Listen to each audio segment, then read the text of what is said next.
Olá, hoje a gente vai mergulhar em duas respostas filosóficas, assim, muito profundas, para as maiores questões da vida, sabe? Elas vêm lá da tradição Vedanta da Índia. São duas maneiras de entender quem somos nós e qual é a natureza de tudo que existe. E tudo sempre começa com essa pergunta, né? É talvez a questão mais universal, mais fundamental que a humanidade já se fez. Quem sou eu de verdade? Para além do meu nome, do meu corpo, das minhas memórias, quem sou eu? E para essa pergunta, a antiga filosofia indiana oferece umas respostas, olha, fascinantes. Hoje vamos dar uma olhada em duas das mais influentes de todas. E já vamos começar com uma surpresa. Pois é, aqui já tem algo que pouca gente sabe. Embora hoje em dia muita gente conheça uma versão bem específica da filosofia hindu, a verdade é que por séculos, uma outra escola, a Visistadvaita, era na verdade a mais popular, a mais praticada. Isso já mostra pra gente que a história do pensamento é sempre muito mais complexa do que parece. Bom, vamos começar pela escola que talvez seja a mais famosa hoje fora da Índia, a Advaita Vedanta. O grande nome por trás dela foi um filósofo brilhante, Shankaracharya, que deu uma nova vida a esses ensinamentos super antigos. O conceito central de tudo aqui é Brahman. Tenta não pensar em Brahman como uma pessoa, um deus, mas sim como uma realidade absoluta, o próprio tecido de que tudo é feito. Uma consciência única, infinita, sem forma, que é a base de todo o universo. E aí, do outro lado da equação, a gente tem o Atman. O Atman é o eu. É aquela consciência individual que diz eu sou. É a sensação de ser um indivíduo que está aqui, percebendo o mundo com pensamentos e sentimentos. E aqui vem o pulo do gato, a afirmação que é simplesmente radical e transformadora do Advaita. Não é que o Atman é parte de Brahman ou que ele é parecido com o Brahman. Não, a afirmação é direta. Atman é Brahman. A consciência individual e a consciência universal são, no fundo, a mesmíssima coisa. Não existe separação nenhuma. Tá, mas aí vem a pergunta óbvia, né? Se a gente é a realidade absoluta, por que nos sentimos tão pequenos, tão separados, tão limitados? A resposta do Advaita para isso é uma palavrinha: Maya. Pensa em Maya como um véu, uma ilusão cósmica. Uma força que projeta essa aparência de um mundo cheio de coisas e pessoas diferentes, escondendo a unidade que está por baixo de tudo. Esse mantra antigo do Isopanishad consegue capturar essa ideia da não-dualidade de um jeito perfeito, poético.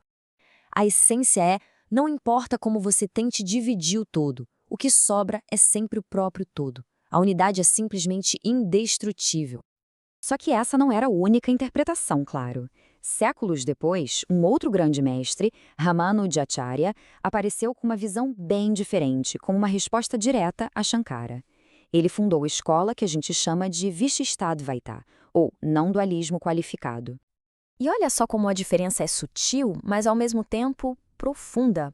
Para o Ramanuja, o eu individual não é idêntico a Brahman. Ele é uma parte real e eterna de Brahman.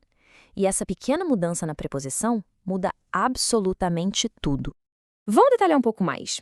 Nessa visão, as almas são para sempre diferentes umas das outras e de Deus. Elas dependem dele para existir, claro, mas elas nunca se fundem a ponto de perder a identidade. E um ponto crucial: o mundo que a gente percebe não é uma ilusão. Ele é real, é uma manifestação como se fosse o corpo de Deus. Então, o que a gente tem aqui é um grande debate filosófico. Duas visões poderosíssimas sobre a natureza da realidade, do eu, do divino. Vamos colocar elas lado a lado para a gente entender bem as implicações de cada uma. Para o Shankara, essa ideia de um eu separado é o problema, é a ilusão que a gente precisa superar com o conhecimento. A meta é tipo dissolver a onda de volta no oceano. Já para o Ramanuja, não. O eu individual é real, é valioso, a meta não é se dissolver, mas sim cultivar uma relação de amor, de devoção com o todo do qual se faz parte. E essa diferença toda se reflete na visão de Deus. Para o Advaita, Brahman, na sua forma mais pura, está além de qualquer descrição, é puro ser. Isso leva a um caminho mais impessoal, mais meditativo. Já para o Vishishtadvaita, Deus é um ser supremo com infinitas qualidades perfeitas, o que abre um caminho para uma prática de devoção, para uma relação pessoal. E claro que isso muda o jeito de viver no mundo. Se o mundo é como um sonho, que é o que o Shankara diz, o caminho é o desapego. Mas, se o mundo é real, se ele é o corpo de Deus, como diz o Ramanuja, então o caminho pode ser o engajamento sagrado, é ver o divino em tudo e em todos. E aí, qual dessas visões ressoa mais? Essas filosofias, no fundo, são um convite para a gente questionar a nossa própria percepção da realidade. Como é que a gente experimenta o nosso eu e o mundo à nossa volta? A gente pode resumir tudo com duas analogias bem fortes. A visão Advaita é como um oceano infinito de consciência. Cada um de nós é como uma onda que acha que está separada, mas que, na essência, é o próprio oceano. Já a visão Vishishtadvaita é como um corpo cósmico. Cada alma é uma célula, única com sua função, mas que só existe como parte inseparável desse corpo maior. E isso tudo nos deixa com uma última reflexão, uma que vai além da filosofia antiga e toca diretamente a nossa vida hoje. O jeito como a gente se entende, seja como uma identidade que precisa ser transcendida ou como uma parte real e valiosa de um todo, isso influencia tudo. Nossos relacionamentos, nossos valores, o tipo de mundo que a gente constrói junto. A questão continua em aberto.